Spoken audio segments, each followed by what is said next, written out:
कि मेरा पारिवारिक परिवेश कांग्रेसी है पूरे तरीके से। राजस्थान विश्वविद्यालय इकाई का मैं अध्यक्ष भी बना। बड़ी छोटी सी स्टोरी है लेकिन बहुत मजेदार स्टोरी है। हम परिवार में ही सुनते आए हैं कि भाई हमें तो कांग्रेस को वोट करना है क्योंकि कांग्रेस में ये खूबियां हैं। सीधे तौर पर एंट्री करने की इच्छा हुई कि मैं जाके सीधा छात्र संघ चुनाव लड़ूं, और उनसे इतनी आसानी से हर कोई जाके नहीं मिल सकता।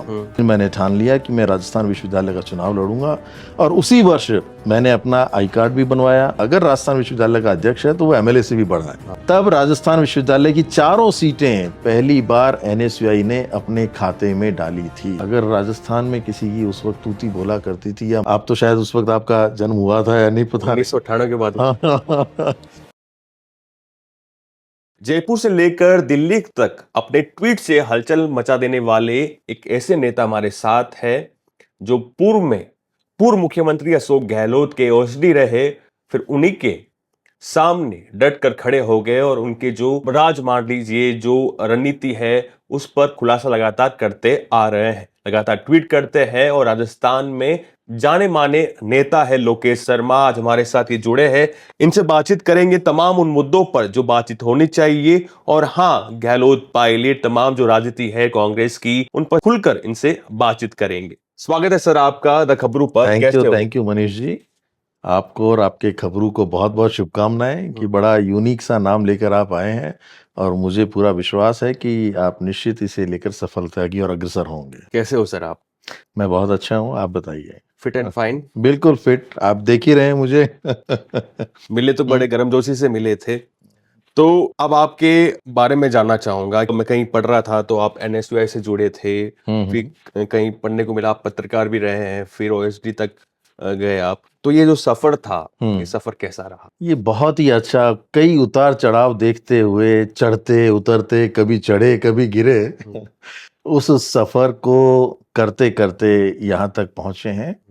और आपने ठीक कहा कि मैं छात्र संगठन एनएसयूआई से जुड़ा रहा, और वहीं से मेरी शुरुआत हुई। 1993 में मैं जब कॉलेज में मैंने एडमिशन लिया ग्रेजुएशन करने के लिए, तब मैं भारतीय राष्ट्रीय छात्र संगठन, जो कांग्रेस का छात्र संगठन है, उससे मैं जुड़ा, क्योंकि मेरा पारिवारिक परिवेश कांग्रेसी है पूरे तरीके से। और मैंने शुरू से अपने परिवार में कांग्रेस की ही बातें सुनी हैं, कांग्रेस के बारे में ही जाना है।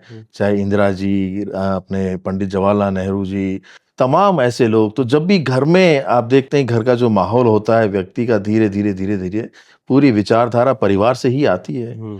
आज का समय हो सकता है कि अलग हो, घर में परिवार में कई विचारधारा वाले लोग एक साथ रहते हैं, लेकिन जो पुराना समय था उसमें विचारधाराएं ट्रांसफर हुआ करती थी, पीढ़ी दर पीढ़ी चला करती थी, दादाजी से पिताजी को, पिताजी से बेटे को। तो एनएसयूआई मैंने ज्वाइन की और छात्र संगठन एनएसयूआई के लिए मैंने काम किया।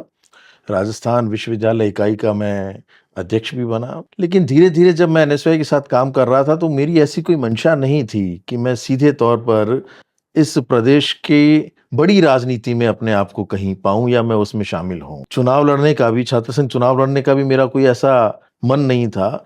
उसके लिए एक बड़ी छोटी सी स्टोरी है लेकिन बहुत मजेदार स्टोरी है कि मेरा मन क्यों हुआ, मैं सीधा क्यों छात्र राजनीति में उतरा।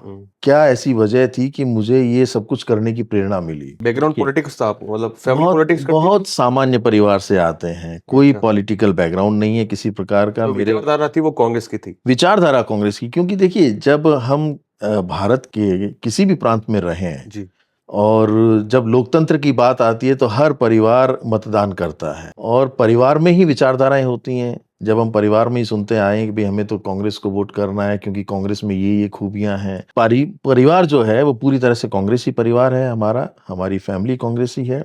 तो वही विचार हमारे अंदर भी ट्रांसफर हुए और हमने वही देखा, शुरू से वही सब कुछ किया। एनएसयूआई की तरफ झुका, मैं एनएसयूआई में काम करने लगा। लेकिन जो एक छोटी घटना थी जिसकी वजह से मुझे राजनीति में सीधे तौर पर एंट्री करने की इच्छा हुई कि मैं जाके सीधा छात्र संघ चुनाव लड़ूं। क्या घटना थी वो? जब मैंने विश्वविद्यालय में पोस्ट ग्रेजुएशन के लिए, स्नातक के लिए, क्योंकि मैंने सोशियोलॉजी डिपार्टमेंट से, समाजशास्त्र विभाग से मैंने पोस्ट ग्रेजुएशन किया, और जब मैंने एडमिशन लिया 1996 में, क्योंकि ग्रेजुएशन मेरी हो चुकी थी, 93 में मैंने कॉलेज में एडमिशन लिया और 96 में मैं विश्वविद्यालय में मैं आया पोस्ट ग्रेजुएशन के लिए। एक घटना घटित हुई कि मुझे अपना आई कार्ड बनवाना, डिपार्टमेंट के एचओडी के पास गया, तो उन्होंने असमर्थता जाहिर की कि नहीं, इस पे तो वाइस चांसलर जी जब तक कोई डिसीजन नहीं लेंगे या सिग्नेचर नहीं करेंगे, कोई फॉर्मेलिटी मुझे लगता है कि उस वक्त कोई बाकी रह गई होगी, तो उन्होंने कहा कि आप वाइस चांसलर से मिलें, वो जब इसको अप्रूव कर देंगे तो आपका आई कार्ड बनेगा। क्योंकि उस वक्त आई कार्ड की बहुत इंपॉर्टेंस हुआ करती थी। जब हम आई कार्ड दिखाते थे तो स्टूडेंट कंसेशन के नाम पे हमें बसेस में, टैक्सीज में, जो भी पब्लिक ट्रांसपोर्ट हुआ करता भाड़ा था, किराया नहीं लगता। उसमें रिलीफ मिलता था काफी। जी। और उसको रख के ये लगता था कि राजस्थान विश्वविद्यालय के छात्र हैं, तो वो बड़ी एक प्राउड फील होता था कि राजस्थान विश्वविद्यालय का आई कार्ड हमारे पास में है। तो वो बनवाना बहुत जरूरी था। तो क्या ठीक है, मैंने कहा चलो वीसी साहब से मिल के आते हैं। मैं चला गया वीसी सेक्रेटरीट, जो कि विश्वविद्यालय में ही है। तो जैसे ही मैं वहां पहुंचा, गेट पे मुझे गार्ड ने रोक दिया। गार्ड ने मुझे कहा कि आप नहीं जा सकते। मैंने कहा भाई, मैं विश्वविद्यालय का छात्र हूं और मेरी ये प्रॉब्लम है, मुझे वीसी से मिलना है। मना कर दिया भाई कि नहीं नहीं, ऐसे थोड़ी मिला जाता है, वाइस चांसलर हैं वो। मैंने कहा भाई ठीक है, लेकिन है तो हमारे ही ना। कि नहीं, आप नहीं मिल सकते, और उनसे इतनी आसानी से हर कोई जाके नहीं मिल सकता। इतनी देर में मेरे बगल से एक लड़का आया और उसको उस गार्ड ने सैल्यूट किया और वो सीधा अंदर चला गया। मैंने कहा यार कमाल हो गया, मैं यहाँ आपके साथ आर्ग्यू कर रहा हूँ कि भाई मुझे जाने दो, और अगले ने आपसे पूछा भी नहीं, उसको आपने सीधा अंदर जाने दिया। तब उसने कहा कि ये स्टूडेंट लीडर है। बस वो दिन था और आज का दिन है। उस दिन मैंने ये तय कर लिया कि मुझे भी स्टूडेंट लीडर बनना है। तो वो घटना थी जिसने मेरे जीवन को पूरी तरीके से टर्न कर दिया और मैं छात्र राजनीति में सक्रिय रूप से इन्वॉल्व हो गया।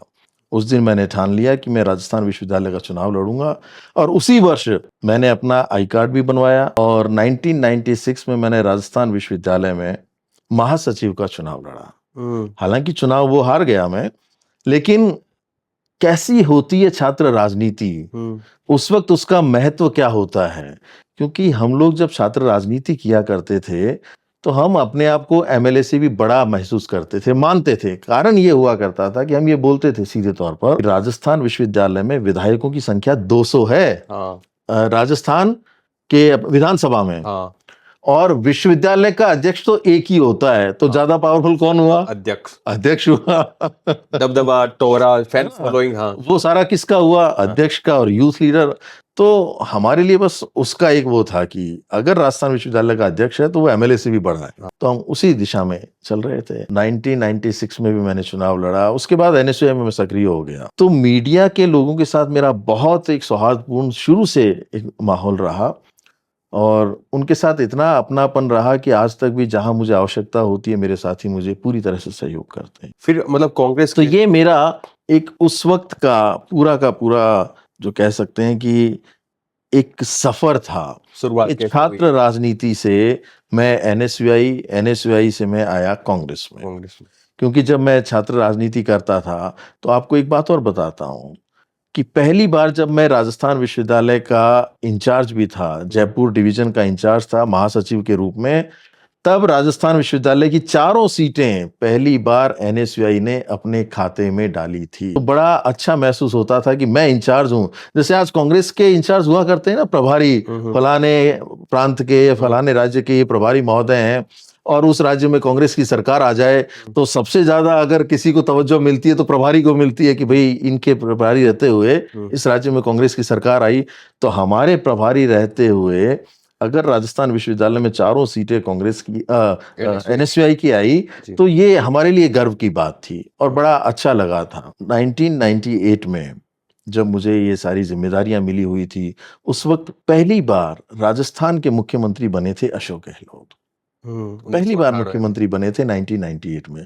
उससे पहले वो राजस्थान कांग्रेस के अध्यक्ष थे, यानी पीसीसी के वो अध्यक्ष थे। जब हम छात्र संगठन में थे, एनएसयूआई के कार्यकर्ता थे, तो बड़ा आना जाना रहता था। पीसीसी भी आते थे, जाते थे, और वो ये जानते थे कि ये लड़का बड़ा जुझारू सा है, घूमता रहता है दिन भर, टैलेंट है।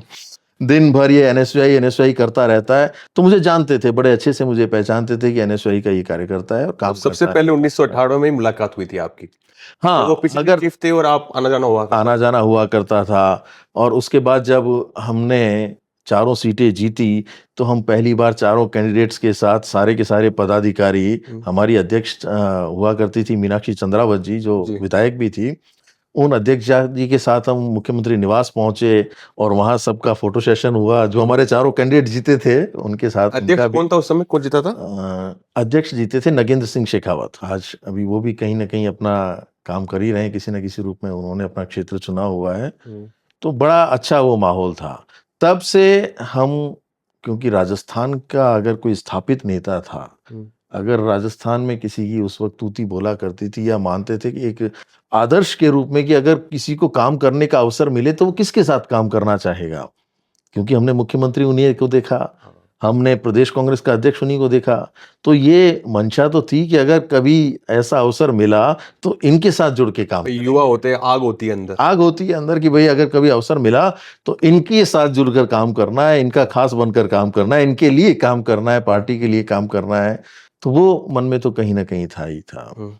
उसके बाद समय बीतता गया। 2003 या 3 में आपने सोशल मीडिया संभालना शुरू किया था उनका? मैंने, देखिए 2003 में तो नहीं उनका शुरू किया, जब कांग्रेस की हमारी सरकार थी 1998 में, तो उस वक्त तो सिर्फ छात्र राजनीति किया करते थे। मुझे 2000 के बाद पद मिला कांग्रेस में, पीसीसी में। मैं पीसीसी का मीडिया कोऑर्डिनेटर बनाया गया जब चौधरी नारायण सिंह जी प्रदेश कांग्रेस के अध्यक्ष बने, तब मुझे पीसीसी का मीडिया कोऑर्डिनेटर बनाया। तो मैं वहां भी यही मीडिया से संबंधित काम किया करता था और मेरे अंदर एक नए तरीके का एक शौक था, जिसे हॉबी भी हम कह सकते हैं, कि नई चीजों को कैसे एक्सप्लोर किया जाए। तो उस वक्त 2007 और 8 में फेसबुक का पदार्पण हुआ इस देश में। उससे पहले ऑरकुट चला करता था। आप तो शायद उस वक्त आपका जन्म हुआ था या नहीं पता। 1998 के बाद। तो ऑरकुट उस वक्त चला करता था, वो फेल हो गया। वो भी एक अच्छा प्लेटफॉर्म था, लेकिन फेसबुक आया और बड़ी तेजी से उसने ग्रो करना शुरू किया। तो हमने सोचा कि हमारी सरकार इतना अच्छा काम कर रही है और हम ये प्रयोग करें कि इस प्लेटफॉर्म पर जो ऑडियंस हैं, जो तो ये थे लोकेश शर्मा और काफी मजा आया बात करके। आपको बने रहना है द खबरों के साथ। सब्सक्राइब जरूर कर देना। आप देखते हो काफी अच्छे व्यूज आते हैं लेकिन सब्सक्राइब नहीं करते। सब्सक्राइब कर देना और सपोर्ट दिखा रहे हो उसके लिए बेहद धन्यवाद कहना चाहूंगा आपका। बने रहिए द खबरों के साथ। नमस्कार।